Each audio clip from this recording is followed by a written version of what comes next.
Të nderuar teleshikues të Telejonit, mirë mbrëma.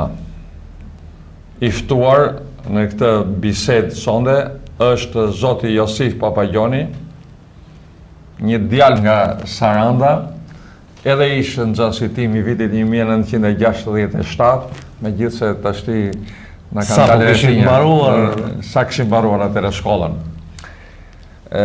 Josifi është sot drejtori i qendrës kombëtare të artit pranë Akademisë së Shkencave në Tiranë. Ka ardhur këtë ditë pranë njerëzve të tij, duke nisur edhe nga fakti që këtë ditë po zhvillohet në Sarandë festivali ndërkombëtar Butrinti 2000. Dhe i bëm një ftesë që të shkëmbenim së bashku disa mendime lidhur me lëvizjen artistike në Sarandë në ato vite ku ai ka punuar për një farë kohë këtu dhe për disa zhvillime të teatrit sot në përgjithësi në vend edhe tendencat që ka teatri përgjithësi në botë. Josif, unë nuk dua të bëj shumë prezantime, sepse një pjesë e mirë e ishte nxënësve të njohin që kur ke qenë në bangat e shkollës së mesme Hasan Tasinit të Sarandës, por për shumë veta ishte një befasi që ju, duke qenë një nxënës shumë i mirë dhe që mund të veni në shumë degë të tjera, preferuat degën e artit. Cilat ishin ato shtysa që ju quan juve drejt këtij vendimi? Po, të vim kryeherit njërë ose të qelim një parantezë, si çdo kush sarandiot, gjithnjë ai mund të jetë larg, mund të jetë në Athinë, mund të jetë Tiranë, mund të jetë Kanada, ose kudo, e bartë vendin e tij si një mall, si një nostalgji, dhe asnjëherë imazhi i vendit të tij, vendlindjes me një fjalë nuk mund të shitet nga kujtesa. Kjo për mua nuk është krejt e vërtet, pasi unë kam lidhje edhe fisnore këtu, sepse kam njerëz të mi, kam një shtëpi këtu, edhe her pas here çdo vit 3 herë. Kështu që lidhjen me vendin e lindjes kursesi edhe asesi s'mund ta mendoj që të shkëputem. Sa i takon fillesave të profesionit, le të themi, ose të përcaktimit fatit tim në jetë, sigurisht në gjimnazin Hasan Tasini këtu në Sarandë, i cili për mua është një nga gjimnazet më të vyer dhe më të cilësor në rang vendi, madje do të kujtoja që shpesh olimpiadat e matematikës dhe shumë konkurse që jepeshin asohere fitoheshin pikërisht nga nxënësit e gjimnazit. Ndoshta dhe genetikisht, nuk e di, Saranda ka një inteligjencë të spikatur dhe ka nxjerrë mjaft kuadro në fusha të ndryshme, në gjendje të ndryshme të jetës. Dhe bashkë në atë periudhë, pra, kur unë nisa më së pari të shkel skenën dhe të kuptoj instiktivisht magjinë e skenës, sepse skena është një magji, kanë qenë viti 1964, Indiri Taqolepuri, një nga njerëzit e njohur të Sarandës, brezit ti dhe të brezit tonë. Që ka dhe një kontribut shumë të madh në fushën e artit. Po, e Sarandës, që ka një ndihmes shumë të vyer për Sarandën, pasi ai jo vetëm fill pas luftës së dytë botërore ishte nga organizatorët e lëvizjes kulturore të qytetit tonë, por ishte dhe i pari regjisor i estradës profesioniste në 62-shin, që inicioi, si thua, dhe premierën e parë në për Sarandë, dhe ky u bë shkaku, do të thosha unë, që edhe unë të merrja rrugën e skenës. Fillimisht ka qenë një shfaqje, një prallë e Andersenit e dramatizuar që quhej Mbretëresha e Akullt, që për çudinë tonë dhe për çudinë ndoshta dhe të spektatorit të ri, pati një sukses të bujshëm shumë. Në Sarandë u dha shumë herë kjo shfaqje, po bëm dhe një turne në për rrethet ndryshme, dhe ajo ka mbetur një nga pikat e ndritshme në kujtesën time, edhe shumë e bukur dhe shumë poetike, sepse kur kalon koha poetizohet gjithçka. Dhe ato mbresat asaj shfaqje që ju dhat në vitin 66, mi keni dërguar nëpërmjet një shkrimi që do ta përfshin në librin e historikut të gjimnazit, është me të vërtet ashtu si çtat juve, ju shkuat në Përmet, shkuat te Pelen në disa vende dhe u mirëprit ajo shfaqje për nga mënyra e vënjes dhe nga përmbajtja që pati dhe pati aktor, krejtësisht amator në zënës shkolle. Edhe do të më lejosh, Gjorgji, me gjithse komplimentat s'ben në sy dhe aq më tepër për para një syri publik si që është kamera, po unë do të desha me të vërtet të lëvdoja, të komplimentoja për punën shumë të vyrë që ju bëni, qoftë në një lloj memorializimi, le të themi, të gjithë veprimtarisë së gjimnazit në një projekt që ju keni në dorë dhe unë shpresoj që ta botoni së shpejti për gjimnazin e Sarandës, po dhe për projekte të tjera që ju vazhdimisht si një qytetar që e doni me shpirt qytetin e Sarandës, keni bërë për herë. Tani të rikthehemi në atë kohë për të dhënë një njohje, le të themi, për ata që na ndjekin se si udha ime ndryshoi. Ne në 67-ën, kur matura ime ka mbaruar, po jo vetëm matura jonë se s'duhet mburi maturën tonë, por se kur shikon atë veten, si me thanë, ka qenë spaku nga 40 nxënës që 39 që kanë qenë, duhet të them se rreth 20 nxënës kanë qenë të notës 9-10. Dhe kishte një konkurrencë shumë të madhe. Edhe unë ishe nga nxënësit e mirë, kisha prirje më shumë në fushat e shkencave, le të themi, humanitare, dhe më pak në ato të shkencave të eksakte. Mirë, po në imazhin tim gjithnjë më vërtitej shumë, kisha shumë dashuri për mjekësinë edhe posaçërisht për letërsinë. Por ishte fati im që në atë periudhë unë si djalë i ri dhe si nxënës pata një lloj, le të themi, afishimi, një lloj njohje me shumë aktivitete teatrore që u bën në shkollë, fal kjo edhe ndihmesës edhe dimensionit shumë, le të themi, artistik, që kishte drejtori i shkollës Bardhyl Xhama në organizimin e aktiviteteve teatrore ku merrin pjesë mësues dhe nxënës toku. Dhe ne krijonim me të vërtetë një medium shumë interesant në qytetin tonë asaj kohe. Dhe duke qenë pra në një farmase një nxënës që tashmë isha i njohur si njëri që del në skenë dhe ka një farë suksesi ose ka 2-3 dhunti për teatrin, vendosën që komiteti ekzekutiv i rrethit asaj kohe, pasi duhet të mendojmë, rinia sot nuk e din mirë dhe nuk është ky realitet që është sot, po atëherë gjithçka planifikohej, shikoj rrethi se ku i kishe nevojat dhe duhet të shkonte dikush edhe në shkollën e lartë praktor, pasi nga shkolla e lartë praktor nuk ishte mbaruar njëri në qytetin tonë të Sarandës një shkollë të lartë. Kështu që më tha që duhet të shkoj patjetër në shkollën e lartë. Unë pasionin e kisha për këtë shkollë, edhe fal, si të thosh, ndoshta dhuntive që unë pata atë periudhë, unë mund të fitoj në konkursin që u zhvillua në 68-ën, dhe nga 210 veta unë mund të fitoj një vend aty me 8 veta që ishte kursi jon i aktrimit. Por para kësaj do desha të thoshe që një vit unë punova në estradën e Sarandës, pasi si kundër u thash, atë vit takoi që shkolla e lartë praktor nuk ishte vit të parë, sepse her pas here bënte në një pushim për të rrokur dhe për të absorbuar elementet më të talentuar, si thuash. Edhe komiteti ekzekutiv më caktoi si aktor në estradën profesioniste të Sarandës.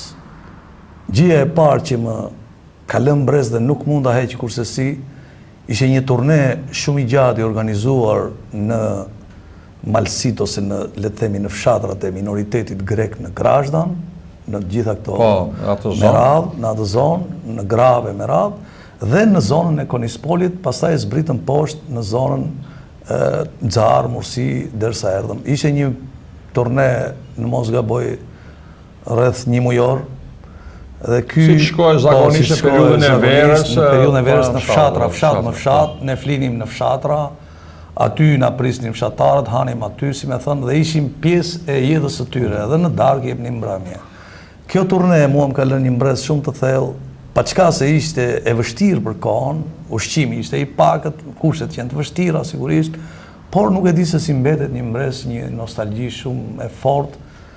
Ndoshta duhet të thënë dhe për atë përkushtim që kishin këta njerëz të artistë, kupton, të cilët u udhtonin shkrepave aty, monopateve nga fshati në fshat, ujë në diers, edhe në darkë jepnin atë shfaqje dhe argëtonin dhe gëzonin, çlironin, le të themi, shpirtrat e vojtur, sepse në ato fshatra po t'i shikoje edhe pas një pune të rëndë në kooperativë apo në për ato skërgat apo në ato rrypa toke që kishin nevojë për një argëtim në fund.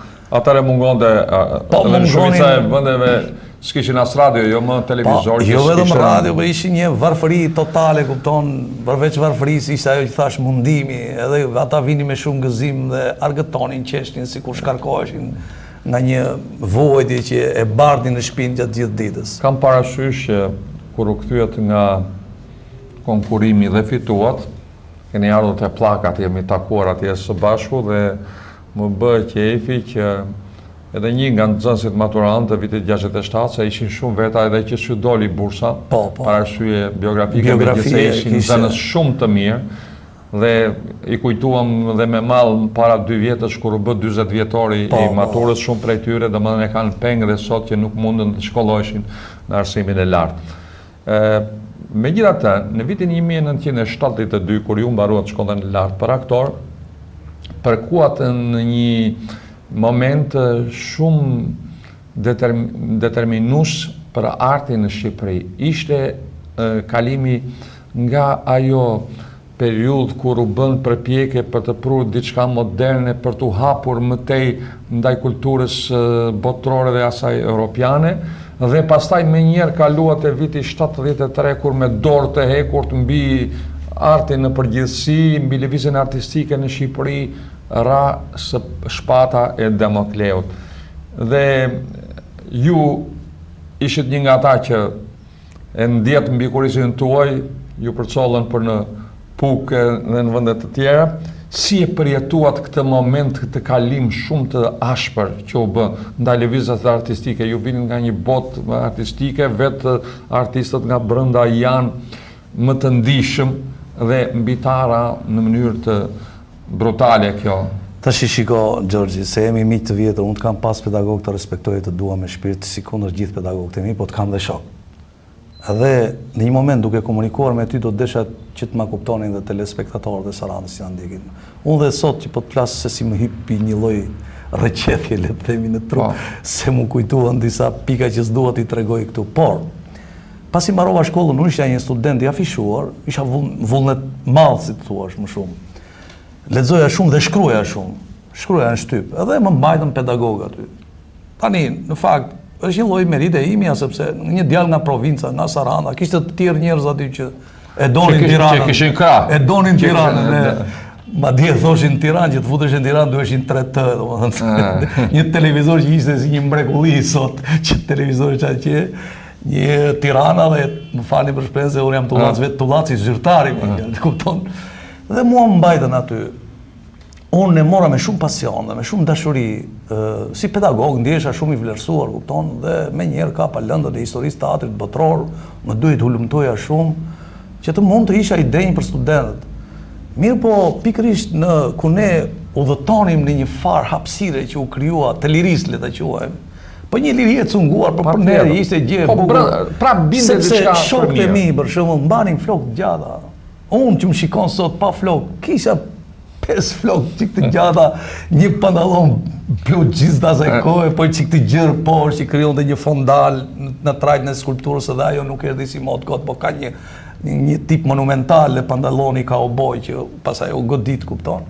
Dhe gjithë kjo liri, këto filma, këto kanconisima që ditnim edhe gumëzhin dhe gjithë Tirana atje, erdhi fill pas festivalit në 11 me një herë, pasaj filloi ngrysja e vedullave, filloi rënimi i rinis, goditja, futja në për policira, unë fet më kanë kapur në një kinematje, isha me shok, me që kishim nga në pakës, si kundër të thash, flok të gjata na morën dhe na futën brenda në rajone.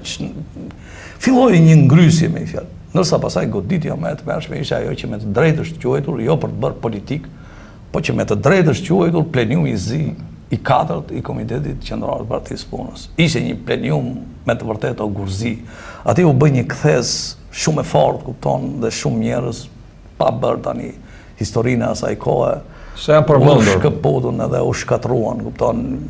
Përbind si ha fëmijët e vet. Enver Hoxha hëngri fëmijët e vet, e jo më për të tjerë se sa e rënd ishte ajo kohë.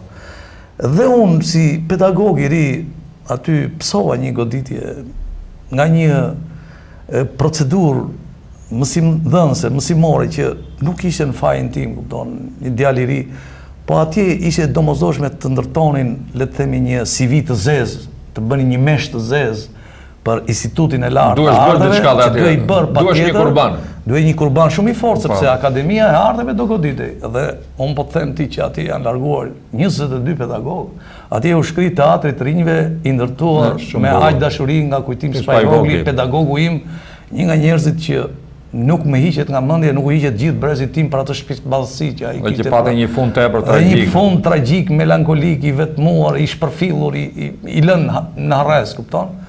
Dhe unë jam tronditur jashtëzakonisht shumë kur më hoqen nga instituti, kupton? Edhe më quan në fusharës. S'kisha shkuar në një nga ato zona, kupton? Zonat ashpra, qytezat, një qytez e vogël me shargji, me gjupa, me varfëri totale. Edhe të them të drejtën, pata një periudhë shumë të hidhur në jetë dhe isha shumë i tronditur, kupton? Një tronditje që shumë episode nuk dua t'i tregoj. Të them të drejtën, sa e do thosha një optimizmi që ka çdo i ri, edhe sa e vullnetit për të ndërtuar gjithsesi vetveten. Unë punova me pasion, me shpirt aty rreth 5 vjet. Pastaj sigurisht atje eca, pastaj u bëra drejtori i shtëpisë kulturës Pukës, drejtori skulptorore aty të Pukës. Pa çka se janë kujtime, le të themi, që vinë nga një... Ishte një përvojë e madhe dhe ajo. Nga një diçka e zezë, le të themi, po prapë është një nostalgji që të mban afër. Janë njerëz të mirë dhe kam dhe atë pjesën e jetës time që nuk e shluej dot nga kujtesa. Pas Pukës, unë i kisha dokumentat në Tiranë, kupton, mirë po ka qenë një periudhë prapë dhe atje rinovimesh, transformimesh, goditjesh që nga thom Adeliana, ma thot Bala, unë i kisha dokumentat më në qëndruan një vit në ministri, edhe kam shumë i njohës Petriti Drizit, që ka qenë shefi i seksionit të arsimit tu në Sarandë, i cili më tha do të vish në Sarandë, po me kënaqësi thash.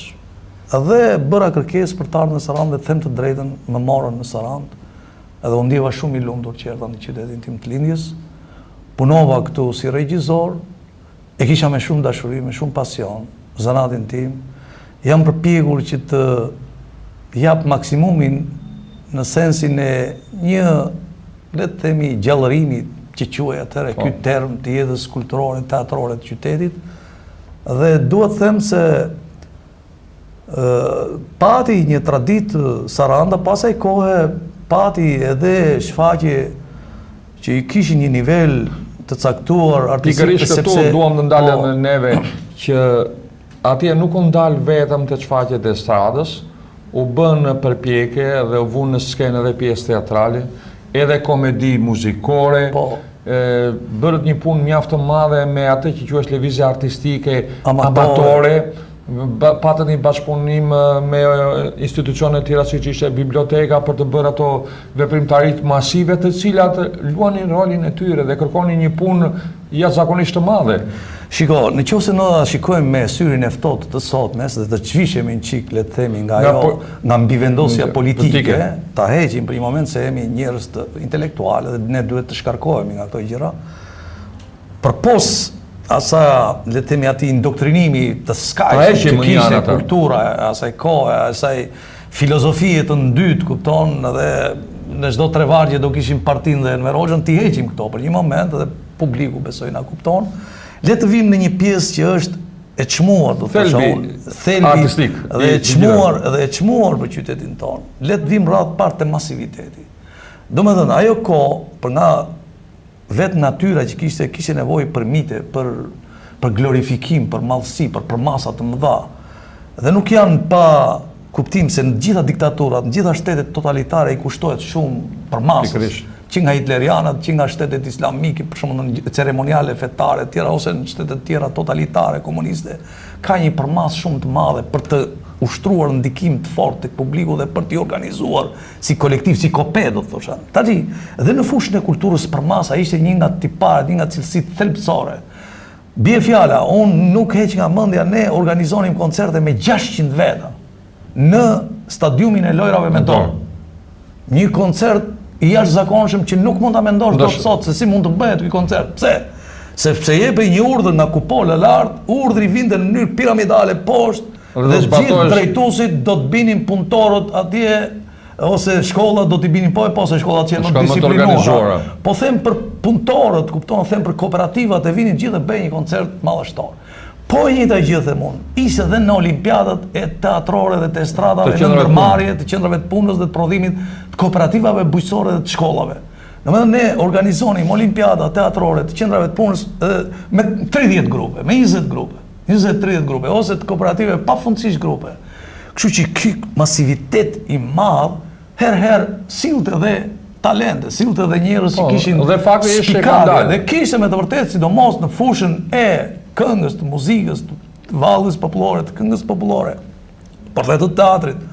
Kishte goxha talente të spikatura dhe sot unë i takoj dhe i kujtojmë me mall ato në këtë sens gjithnjë. Ne do të ndalja pak vetëm këtu që nga radhët e atyre amatorëve të shkollave dolen kaq aktorë të dëgjuar nga shkolla jonë për shkak. Vangela Gora, për shkak. Që është dhe sot e kësaj dite regjisor i estradës së Sarandës, doli pikërisht nga gjiri i shkollës, po ne kemi Luiza Giovannin, që fatmirësisht për ne si Sarandë, arritin një apogje, ka arritur aty ku, domethënë, ndoshta është pjesa më e lartë e artit të kulturës. Laert Vasili, që është sot, po, Mikel Kalemi që vuri Medean e Euripidit, që është nga dramat, tragjedit më të vështira për të vënë, sepse është në qendër personazhe. Ishte Kostajnika e shumë të tjerë, domethënë që dhanë dhe edhe pikërisht pra është ky mjedis, ky medium social, po dhe i talenteve që i nxjerr këta njerëz, i kanë nxjerr. Pavarësisht fatit dhe drejtimeve të tyre, po gjithsesi ka krijuar se kush një emër, ka një CV të tij. Unë do të kujtoja këtu përpos këtyre që tham, edhe vlera reale të artit, sidomos në estradën e Sarandës, do ta çmoja, po dhe në teatr, sepse shumë shfaqje teatrore ne krijuam teatr, si më thënë, një lloj teatri profesionit dhe kërkuam të ndërtohej teatri profesionit, bëm kërkesë në ministri që të ndërtohej një teatr i 11 profesionistë në Shqipëri, në Sarandë, por ama shfaqjet beshin me aktorët e Sarandës, të estradës, profesionistët dhe me neve që kishim mbaruar shkollat e larta këtu. Po të vim në estradën e Sarandës, që Thoma Milaj, një regjisor emblem e Sarandës, teatrit të estradës, edhe vetë estrada, arritin nivelet tilla që ndërtoi komedi muzikore. Nuk ishte lehtë ndërtosh nga një trup estrade një komedi muzikore, sepse komedia muzikore është një gjendje, një gjini teatrore vështirë për të bërë. Duhet harmonizosh muzikën, vallëzimin, fjalën, gjestin e tjera. Duhet të kesh aktorë të mirë të përgjigjen. Mirë, po Thomai ka meritën e madhe që e përgatiti trupën e aktorëve të Sarandës që të ishin këngëtar, aktor, këngëtar. Edhe u ndërtuan disa komedi muzikore me një nivel me të vërtet cilësor. Unë do të kujtoja këtu më të mirën prej tyre, Flok Dëborin, Prill, po s'duhet harroj me plot dëshirë, Alarmën postkomand e tjera. Kështu që këtu dhe në këto vlera ne nuk kemi pse t'i anashkalojmë, nuk kemi pse t'i nënçmojmë, përkundërse do t'i çmojmë dhe do t'i quajmë referencat tona me të cilat ne mund të mburremi, të krenohemi, ata që i bën dhe ata që i pan. Josif Juve bët gjatë kësaj kohe që ishte në Sarandë, unë kam qenë dëshmitar i një pune mjaft të madhe, hulumtuese, studime të pandërprera sidomos për historinë dhe për fushën e artit përgjithësi, për aktorët të rangut kombëtar, dhe mbaj mend në çdo mbasdite që vije në bibliotekën e qytetit, që mëtoje çdo artikull, çdo shkrim që botohesh, sidomos në gazetën Drita e tjera, dhe ato u bën edhe ai brumi që ti e gatove më vonë për të marrë edhe tituj të shkencor, për të mbrojtur ata tituj nëpërmjet veprave, dhe gjithashtu ishin brumi i disa veprave që ti ke botuar tash ato janë me shumë, qoftë për aktorët, qoftë për teatrin në përgjithësi. Por vajtja në Tiranë, në qendrën kombëtare të artit pranë Akademisë së Shkencave, ishte, për mendimin tim, hapi më i madh në karrierën tuaj për t'ju përkushtuar kësaj. Shumë e vërtet. Kjo është më së vërtet. Sepse duhet të jesh në një institucion i cili është mirëfilli. Më falë në repres, ti nuk vajte se kështu deshën të tjerët. E fitove me luftë, me përpjekje, kishe bagazhin dhe ishe i ngopur tash për ta bërë këtë hap. Po. Unë gjikoj që kështu është, shkuarja në një institucion shkencor sigurisht jep mundësi për të zbërthyer, për të shpërfaqur në gjithë synimet dhe le të themi kapacitetin tënd intelektual. Por ama unë vazhdimisht e kam pas në mendje dhe në qendër dëshirën për të lumtuar, për të shkruar dhe shkruaj vazhdimisht. Në 81 botova këtu në Sarandë, isha librin e parë timin me shënime kritike, teatri dhe aktori. Dhe më pas, ky libër u pasua me libra të tjerë, sot kam 16 libra, të cilat një pjesë... Dhe qindra artikuj në shtype... Ndoshta mbi 1000 artikuj në shtype, kudo, mbi 1000 janë. Dhe kam dhe libra të tjerë në sirtar që shpresoj t'i botoj në të ardhmen dhe shpresoj se do t'i botoj. Dhe çmoj që Akademia e Shkencave, duke qenë se është institucioni më elitar i vendit, mua më dha shansin, mundësinë, kohën, je paguhesh nga shteti, ulesh në një tabolinë dhe merresh me atë punë. Kështu që ky institucion pra jam mirënjohës, më dha shansin dhe mundësinë që unë ta shpërfaq veten dhe sot mund të them që atë çka kam dashur ta them pothuajse e kam thënë. Disa nga punimet më serioze dhe më të vështira që unë i kam pas në jetë, dhe këtu do të kujtoja librin Regjisorët, një libër 400 faqe, ose librin Dialog me teatrin botror, ku unë sjell pak a shumë përvojat e dramaturgjisë botërore dhe teatrit botror në teatrin shqiptar. Librin Teatri Kombëtar, që është historia e krejt teatrit kombëtar, së fundi kam librin për historinë e teatrit shqiptar, mbar shqiptar, dhe tashi botohet nga Toena, Enciklopedia e teatrit dhe kinematografisë shqiptare, që është një libër prej 800 faqesh në 12 kompjuterike, po që ka dalë edhe 600 faqe me ato gërmat e vogla në... Dhe këtë punë, si kundër thash, do e mos që është pjesë e vullnetit tim dhe pasionit tim për kritikën dhe për pjesën e studimeve në teatr, por është dhe pjesa e komoditetit që më është krijuar për të qenë... Josif, ne jemi sot dëshmitar të përpjekjeve të trupave qoftë shtetërore, qoftë dhe trupave private në Shqipëri, për vënien në skenë të shumë pjesëve klasike, kontemporane, të autorëve të dëgjuar dhe jo dhe të dëgjuar, po që tash i kanë filluar përkthehen te neve. Por jo të gjitha kanë pasur jetëgjatësi te neve. Ndoshta për nga niveli i vënies së tyre nuk ka qenë i tillë që të mbaj spektatorin për një kohë të gjatë për ta ndjekur, apo për nga loja aktoreske, nga problemet të tjera. Cili është mendimi tuaj për këtë dukurinë në teatrin e sotëm? Po, le të ta nisim krye pingulthi, le të thosha, së prapthi njërë. Unë duhet të them që bie fjala teatri para viteve 90, kur kishim atë regjim totalitar mbi krye, duke mos qenë se publiku s'kish shanse dhe mundësi të tjera për të argëtuar dhe për të thithur informacion artistik dhe estetik, vetëm ngushtësisht nga një ekran që vinte nga Italia, apo nga Greqia, apo Serbia, të themi, po prap ishte i pangopur dhe i pa formuar mirë estetikisht. Kështu që teatri pati një hapësirë shumë të gjerë dhe publiku e mbushte teatrin, sepse s'kishte mundësira, s'kishte shanse të tjera. Pas viteve 90, kjo strukturë u shpërba. Shqipëria u hap, liria e fjalës, e mendimit estetik u legjitimua. Kështu që përballë artistëve doli problemi tjetër, problemi se si ta mbaj publikun ta sjellë në sallë, sepse tani publiku nuk kishte vetëm sallën e teatrit ku mund të argëtohej, por kishte shanse të shumta dhe mundësi të shumta për të vjel argëtimin estetik. Prandaj një nga problemet kryesore që i shtruar teatrit pas viteve 90, posaçërisht në vitet 2000 tutje, është se si ta sjell publikun në sallën e teatrit.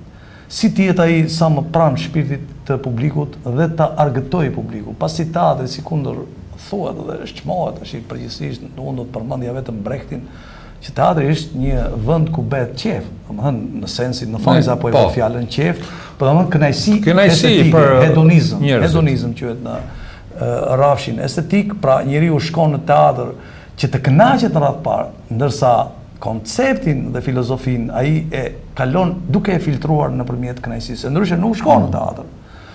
Në këtë sens teatri shqiptar sot, pa çka se kufit janë krejt të hapur, autorët janë krejt të bujtur për të ardhur në sofrën e teatrit, Problemi më i madh i shtrohet çfarë cilësie i rekomandojmë dhe ja japim, çfarë gjelle në një sens më vulgar dhe më popullor ja japim publikut. A është e shijshme kjo gjellë që gatuajmë apo nuk është e shijshme? Mua më duket se nuk mund ta marrim problemin bardhëzi, edhe gjithçka e mirë dhe gjithçka e zezë e ndotur. Unë them që teatri pati një krizë shumë të fortë identiteti në vitet 90 dhe në vazhdim të viteve 2000, iku publiku nga teatri, nuk ofroi teatri ato çka kërkonte publiku, ose i ofroi drama dhe autor të shquar, do të përmendja këtu absurdët që erdhën në mënyrë të menjëhershme të beftë dhe të shumt në skenën e teatrit. Mirë po, edhe këta autor të kohës të mohuarit e mëdhenj para viteve 90 nuk arritën të përpunoheshin dhe të cilleshin bukur në mediumin shpirtëror të shqiptarëve, se fundi shqiptarët janë ikon, ka një histori dhe duan ato që u pëlqejnë atyre. Pra nuk ja ka të bëjë dhe me shihet e spektatorit, me shihet e publikut, me gjendjen shpirtërore që ai ka në një çast ose në një çast tjetër, edhe me nivelet dhe kategoritë sociale që mbushin publiku. Për 40 vjet ata ishin edukuar me atë frymë, me atë lloj teatri, si thua, me ato injeksionet atje. Tashti morën diçka tjetër, nuk e përtypën dot për një herë, është edhe për vetë faktin se kjo ishte kultura e tyre. Dhe ajo tjetra që pjesën mbase nuk janë vënë atë nivel të dur, se për shembull marrim rastin e një pamje nga ura që ishin bërë përpjekje që më në vitet 60, u dha tashti me sukses, por i kanë qenë të pakta këto shfaqjesh. Në qoftë se bie fjala në kalendarin e shfaqjeve më të bujshme të teatrit shqiptar dhe kombëtar, në dramat e huaja ne padyshim do të vëmë Hamletin, do të vëmë Otellon, do të vëmë Dhelpra dhe Rushtë të Figueredos, do vëmë Ngjarjen e Irkutsk të Arbuzovit nga teatri i Shkodrës, ose pastaj do të vim në një nga kryeveprat e mëdha të teatrit kombëtar, Arturo I të Brechtit në 72-shin, që ka qenë një nga shfaqjet dhe mbeti nga shfaqjet madhështore të teatrit kombëtar. Por këto janë të pakta në raport me atë çka donte publiku nga dramaturgjia e huaj. Neve kemi qenë haptazi, ta themi, ksenofob të mëdhenj në pikpamje edhe në raportin tonë me kulturën botërore. Nuk mund bëhet teatri me autor shqiptar. Teatri më së pari do bëhet me autor të huaj, autor të mëdhenj që i qëndrojnë kohës dhe kanë një universalitet brenda veprave të tyre. Ne shikojmë tash në festivali Butridit vinë me pjesë që nga antikiteti, nga të tjera. Elektrën te Butrindi është shkruar 2500 vjet para.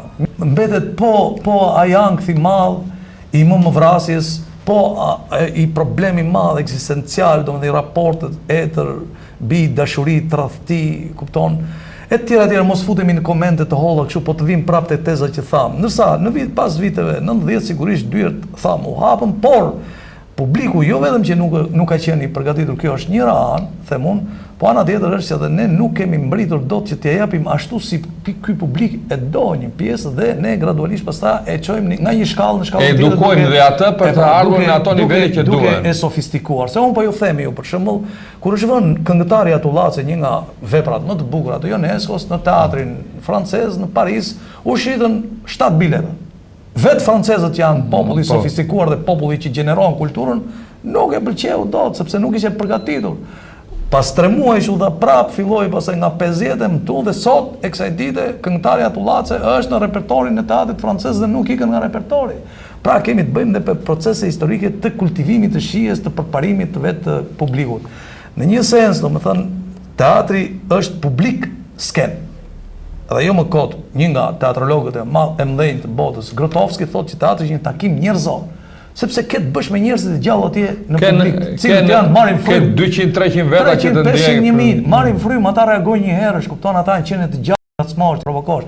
Pra nuk kemi në letërsi që merr një roman, e lexon më vetë, të pëlqen e mbyll, tu një tjetër atje, ose do ta japësh ose ndryshe të dështoj shfaqja.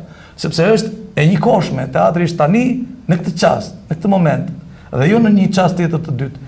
Në këtë sens them unë, me që ju përmendët me drejt pamje nga ura, ishte ky publik shqiptar, i cili duket sikur e ka braktisur, e ka bërë një divorc me teatrin, ishte po ky publik shqiptar që e mbushi 62 net pafundësisht dramën e famshme të Artur Millerit, pamje nga ura. Mos kishte të bënte kjo dhe me stafin e aktorëve që ishin zgjedhur? Ka të bëjë me shumë faktorë. Me regjizorën. Ka të bëjë me shumë faktorë. Teatri kur bëhet është i gjithanshëm, është tërësor. Nëse spektatori mbushi sallën e teatrit me pamje nga ura të Artur Millerit, një nga dramat elitare të tij, dëshmon se ky spektator ka një uri ndaj këtij subjekti i cili e provokon publikun. Pamje nga ura është vënë dhe në 63-shin nga Piromani në Korçë, madje është penguar nga Enver Hoxha mbasi e pa dhe ai e çmoi si një dramë me flukse freudiane, kupton. Që nejse për atë kohë budalla që të tilla ishin hajde po. Megjithatë dhe në atë kohë pamje nga ura pati një goxha publik rreth 50 shfaqje janë dhënë, me sa di unë se kam bërë dhe një monografi për Piromanin. Dhe është pra të vim në konkluzionin që është dhe drama që ofrojmë, autori që ofrojmë, dhe sa kjo dramë është e lidhur shpirtërisht me spektatorin që i drejton. Aq më shumë që kjo kishte bënë edhe migracionin. Bravo, pra. Do me thënë, kjo dramë prekte një nga plagët e mëdha të shqiptarëve, jo sot, pas viteve 90, po eksodet shqiptarë janë të njohura. Në kohën e Skënderbeut ke 250.000 njerëz që ikën e braktisën, ikën nga vendi, kupton. Eksodet gjithë një Shqipëria ka pasur të mëdha. Eksodi i madh i pas viteve 90 sigurisht është një plagë që gjendet në çdo familje, të gjithë e vuajnë atë. Edhe njeriu kur shkon te atë dhe shikon pamje nga ura dhe ato probleme që ka aty Edi Carbone, Marko e të tjerët, Elisabeta, ato personazhet që janë aty. Është pikërisht sikur shikon problemet e tua në familjen tënde.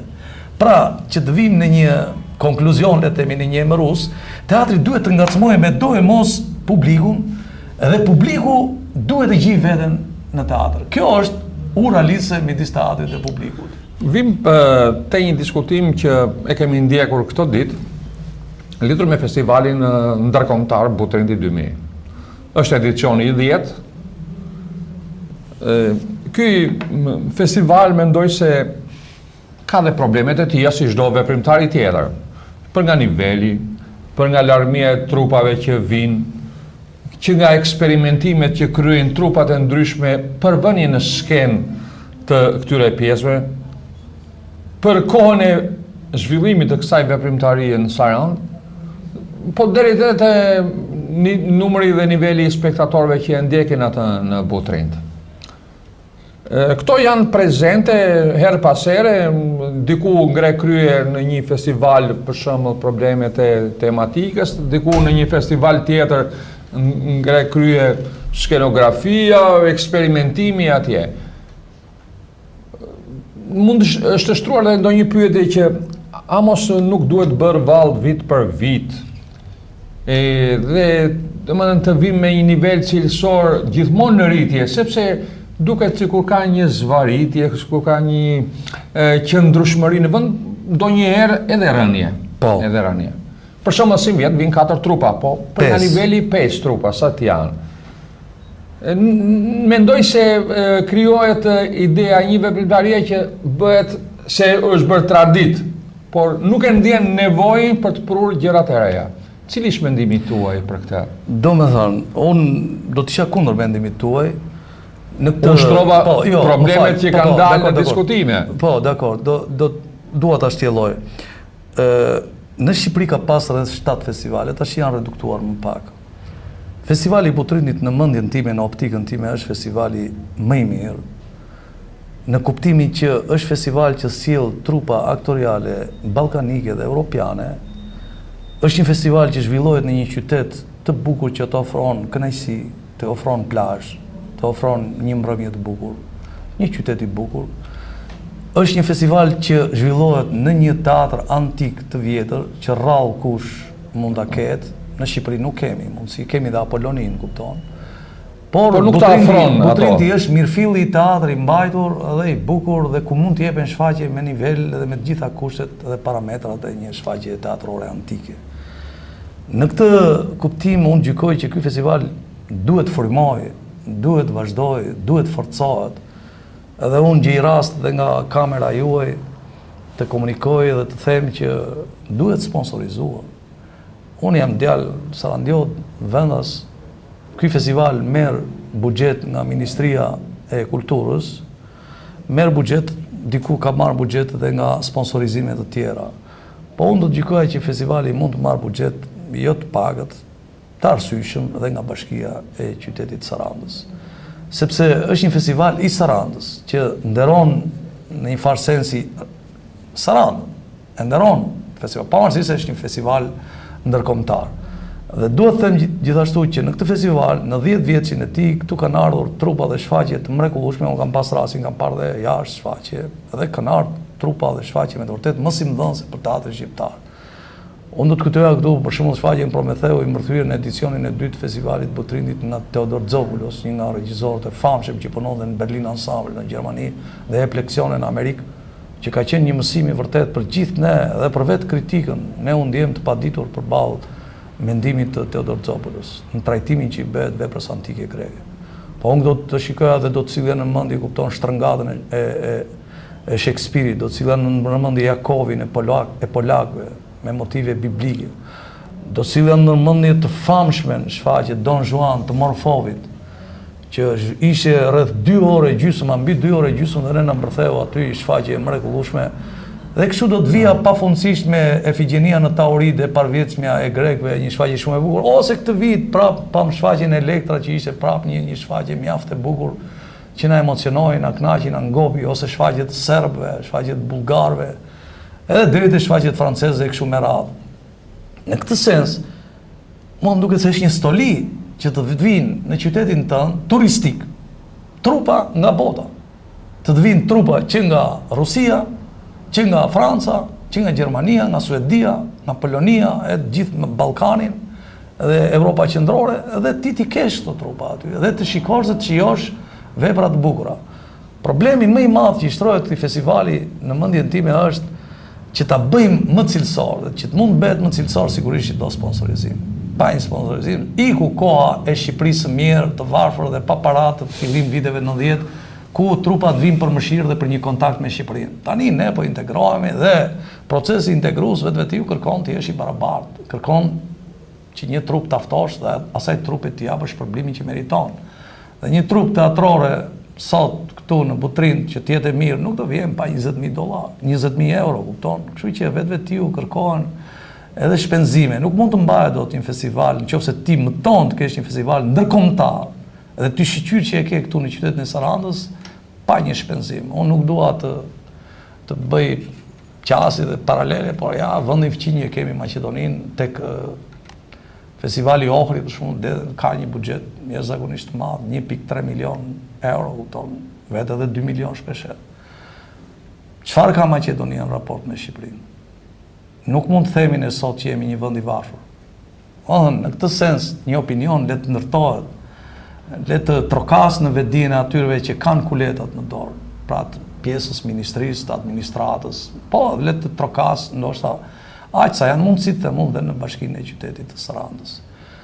Edhe që ta mbyllim këtë pikë, mendoj që ky festival i Butrindit përpunon një vetdije estetike të mbrodhë, të mirë, të mbarë për komunitetin, bashkësinë të artistëve shqiptar, por të vjen kaq keq që ftuarit janë kaq të pak tash, duke u zvogëluar sikur po ngulfatet e po mbytet ky festival. Për shembull, këtë vit janë rreth 11 të ftuar. Çfarë do bëhet me 11 të ftuar?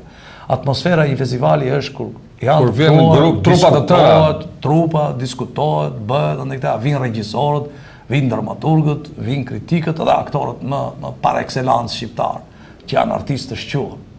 Pse mos bie fjala, unë po flas këtu, që mos jetë Mjal Luarasi këtu, që mos jetë Ndriçim Xheba këtu, ton Bujara Asjeriu apo Timo Floko apo mos i zëmë. Patjetër, nga gjitha trevat e Shqipërisë.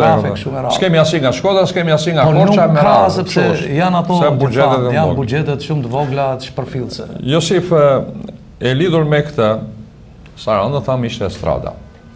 Juve ndiqni edhe shfaqjet e atyre estradave që akoma ekzistojnë pranë me emërtime të tjera.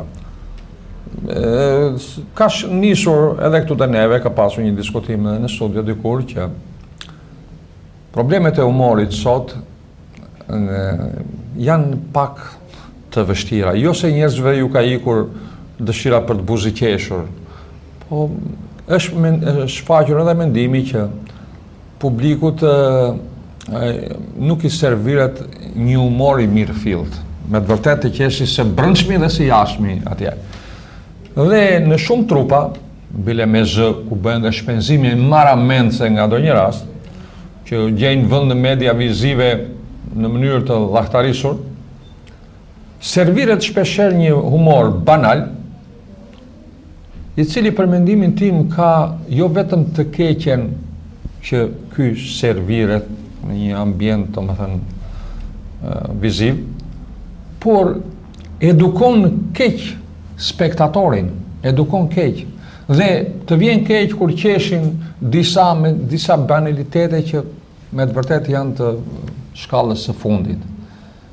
Ka ikur ai humor i holl, se bëhesh humor bile edhe në kushtet e asaj që thamë diktature, po gjendeshin detaje kaq të bukura që njeriu pasi më njanonte atë anën tjetër, që është me mënyrën e prurjes së humorit, me mënyrën se si e shfaqe aktori, larg thirrjeve, larg banaliteteve, kurse sot, qoftë me fjalë, qoftë me muzikë, qoftë me veprime skenike, nga njerë të vjen të pështirë. Po, Gjorgji, është mëse e vërtet.